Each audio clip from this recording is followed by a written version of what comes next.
Assalamualaikum warahmatullahi wabarakatuh. Kami dari kelompok 5 akan sedikit menjelaskan mengenai penelitian survei dengan pemateri Restu Nugraha dengan NIM 1807144 dari paket 4, Maulana Julhijar NIM 1807362 dari paket 5, saya sendiri Anissa Zainatun 1800266 dari paket 2. Lalu ada Rosi Aprilia Paujiah dengan NIM 1808477 dari paket 2. Rizka Maulida Mardotillah dengan NIM 1801790 dari paket 4. Berkembang dari abad ke-20-an. Prosedur beserta metodenya banyak dikembangkan terutama di bidang psikologi, sosiologi, ekonomi, ilmuwan politik, dan statistikawan. Nah, secara etimologi, kata survei berasal dari bahasa Latin yang terdiri dari dua suku kata, yakni sur, yang berasal dari kata super, yang berarti di atas atau melampaui, sedangkan suku kata vei berasal dari kata videre, berarti melihat. Jadi, survei berarti melihat di atas atau melampaui. Metode penelitian survei digunakan untuk memperoleh atau mengumpulkan data informasi tentang populasi yang besar dengan menggunakan sampel yang relatif lebih kecil. Menurut Asmadi Alsa pada 2004 mengemukakan rancangan survei merupakan prosedur di mana peneliti melaksanakan survei atau memberikan angket atau skala pada suatu sampel untuk mendeskripsikan sikap, opini, perilaku, dan karakteristik responden. Ada 3 karakteristik pokok pada metode survei, yaitu yang pertama, data informasi dikumpulkan dari kelompok besar orang dengan tujuan mendeskripsikan berbagai aspek dan karakter seperti pengetahuan, sikap, kepercayaan, kemampuan dari populasi. Yang kedua, data informasi diperoleh dari pengajuan pertanyaan, baik itu tertulis dan bisa juga lisan, dari populasi. Yang ketiga, data informasi yang diperoleh dari sampel, bukan dari populasi.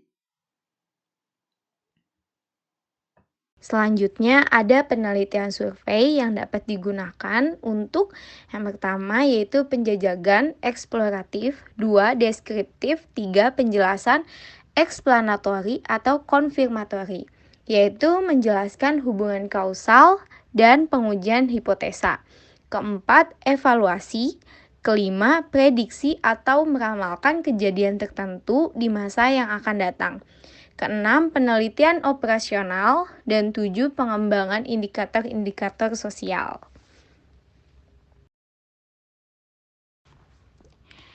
Menurut Irawan Suhartono, tahun 2000.254, jenis-jenis survei yaitu pertama ada sampel survei. Survei yang dilakukan pada sebagai populasi sampel.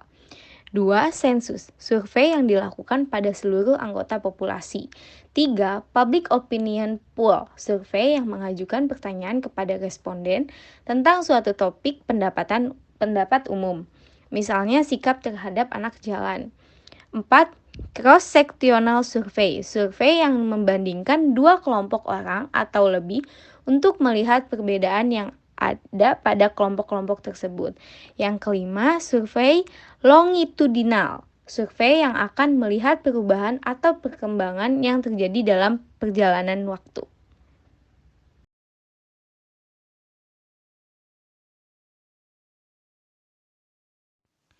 Yang selanjutnya, desain penelitian survei.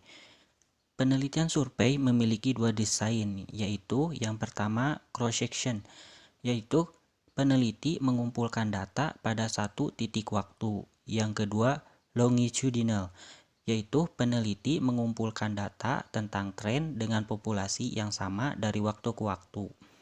Pada desain longitudinal memiliki beberapa tipe.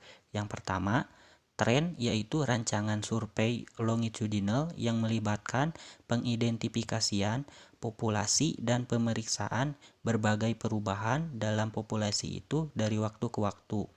Yang kedua, cohort yaitu rancangan survei longitudinal di mana seseorang peneliti mengidentifikasi suatu populasi berdasarkan ciri khusus tertentu dan setelah itu meneliti subpopulasi tersebut dari waktu ke waktu. Yang ketiga, panel yaitu rancangan survei longitudinal di mana seseorang peneliti memeriksa orang yang sama dari waktu ke waktu. Selanjutnya, unsur-unsur penelitian survei. Yang pertama, konsep. Dalam penelitian, seorang peneliti menggunakan istilah khusus untuk menggambarkan secara tepat fenomena yang hendak ditelitinya. Inilah yang disebut dengan konsep, yaitu istilah dan definisi yang digunakan untuk menggambarkan secara abstrak kejadian, keadaan, kelompok atau individu yang menjadi pusat perhatian ilmu sosial.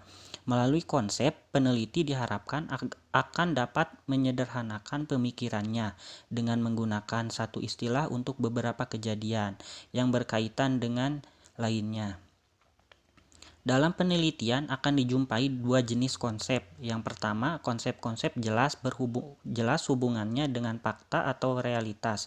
Yang kedua, konsep-konsep yang lebih abstrak atau kabur hubungannya dengan fakta atau realitas. Konsep-konsep yang tingkat abstraksinya lebih tinggi dari kejadian-kejadian konkret merupakan inferensi sehingga tidak mudah menghubungkan. Yang kedua, proposisi. Proposisi tidak mempunyai format yang tertentu, biasanya disajikan dalam bentuk suatu kalimat pernyataan yang menunjukkan hubungan antara dua konsep. Dalam penelitian sosial dikenal dua tipe proposisi, yaitu aksioma atau postulat dan teorem. Aksioma atau postulat adalah proposisi yang kebenarannya tidak dipertanyakan lagi oleh peneliti, sehingga tidak perlu diuji dalam suatu penelitian. Teorem adalah proposisi yang dideduksikan dari aksioma. Yang ketiga, teori. Unsur penelitian yang mempunyai peranan utama adalah teori, karena dengan unsur ini peneliti mencoba menerangkan fenomena sosial atau fenomena alami yang menjadi pusat perhatian penelitian ilmiah. Teori merupakan serangkaian asumsi, konsep, konstruk, definisi, dan proposisi untuk menerangkan suatu fenomena sosial secara sistematis dengan cara merumuskan hubungan antar konsep. Yang keempat, variabel. Agar konsep-konsep dapat diteliti secara empiris, mereka dioperasionalisasikan dengan mengubahnya menjadi variabel, yang berarti sesuatu yang mempunyai variasi nilai. Caranya adalah dengan memilih dimensi tertentu pada konsep yang mempunyai variasi nilai. Dalam penelitian sosial dikenal dengan dua variabel, yaitu variabel kategorikal dan variabel berkesinambungan. Variabel kategorikal adalah variabel yang membagi responden menjadi dua kategori atau beberapa kategori. Variabel yang terdiri dari dua kategori disebut variabel dikotomi. Contohnya jenis kelamin, pria atau wanita. Status pekerjaan, bekerja atau tidak bekerja. Status perkawinan, kawin atau tidak kawin. Sedangkan variabel yang memiliki banyak variabel disebut variabel politomi, seperti tidak sekolah, TK, SD, SMA, SMP, S1, S2, S3. Yang kelima yaitu hipotesa. Hipotesa adalah sarana penting penelitian yang tidak dapat ditinggalkan. Ia merupakan instrumen kerja dari teori. Sebagai hasil deduksi dari teori atau proposisi, hipotesa lebih spesifik sifatnya sehingga lebih siap untuk diuji secara empiris. Dalam penelitian, suatu proposisi harus dijabarkan menjadi hipotesa yang lebih terinci. Proposisi yang dijabarkan menjadi hipotesa menjadi lebih operasional, lebih siap untuk diuji secara empiris karena variabel-variabelnya dapat diukur. Yang keenam, definisi operasional. Konsep-konsep sosial yang sudah diterjemahkan menjadi satuan yang lebih operasional yaitu variabel dan konstruk biasanya belum sepenuhnya siap untuk dilakukan pengukuran. Hal demikian ini karena variabel dan konstruk sosial mempunyai beberapa dimensi yang dapat diukur secara berbeda. Definisi operasional adalah unsur penelitian yang memberitahukan bagaimana cara mengukur suatu variabel.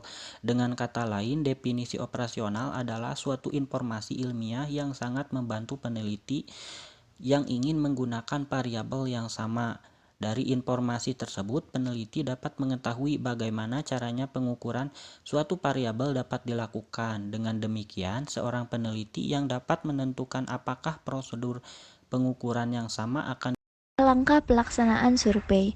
Peneliti survei dalam melaksanakan survei mengikuti pendekatan deduktif. Peneliti memulai dengan sebuah teorisasi atau menerapkan masalah penelitian dan diakhiri dengan ukuran empiris dan analisis data. Langkah dasar pada suatu proyek penelitian dapat ditentukan ke dalam subbagian gagasan utama pada figur 1.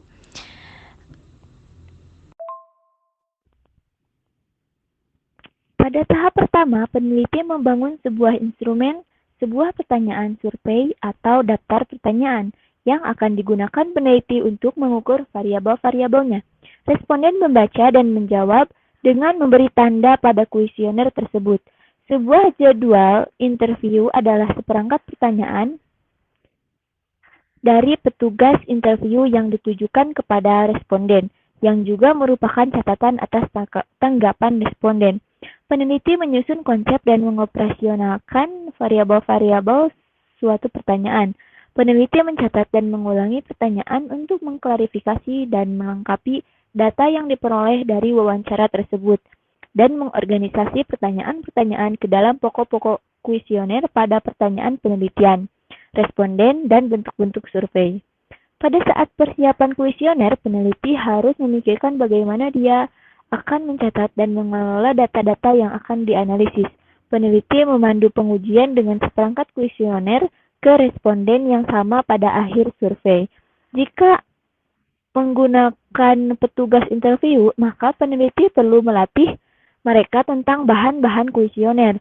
Petugas interview mewawancarai responden dengan jelas sesuai pertanyaan yang disebutkan dalam panduan pengujian dan menggali secermat mungkin yang dipahami oleh responden. Pada tahap ini, peneliti juga perlu memberikan gambaran di antaranya dengan beberapa contoh konkret. Nah, setelah tahap perencanaan, peneliti siap untuk mengumpulkan dan kemudian dilanjutkan dengan tahap penyortiran data.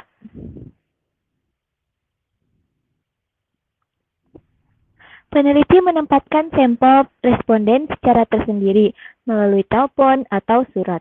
Responden menerima informasi atau petunjuk pada kuesioner atau interview. Pertanyaan disertakan dan dengan pola memberi berupa dorongan atau tanggapan atau pertanyaan atau jawaban. Peneliti dengan cermat mencatat jawaban atau semua kuesioner jawaban atau tanggapan dengan segera setelah responden memberikan jawaban. Setelah responden melengkapi semua kuesioner dan peneliti menerimanya, peneliti mengelola data dan menyiapkan untuk dilakukan analisis statistik. Bagian 2. Tahap penelitian survei. Tahap penelitian survei ada 2. Yang pertama pengetahuan dan yang kedua ada sikap. Yang pertama yaitu pengetahuan. Ada 5. Yang pertama pengetahuan, memahami, aplikasi, analisis, dan evaluasi. Lalu dalam sikap ada guru, pembimbing, peneliti. Semua itu ialah tindakan.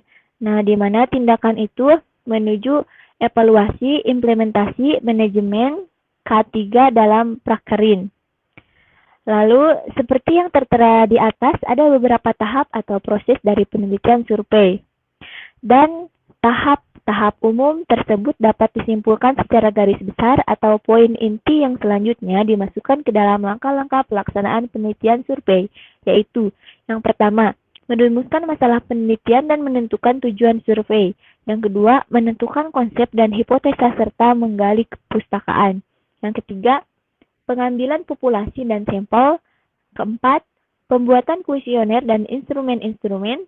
Yang kelima, pekerjaan lapangan termasuk memilih dan melatih pewawancara. Keenam, pengolahan data. Dan terakhir, analisis dan pelaporan. Sekian presentasi dari kelompok kami.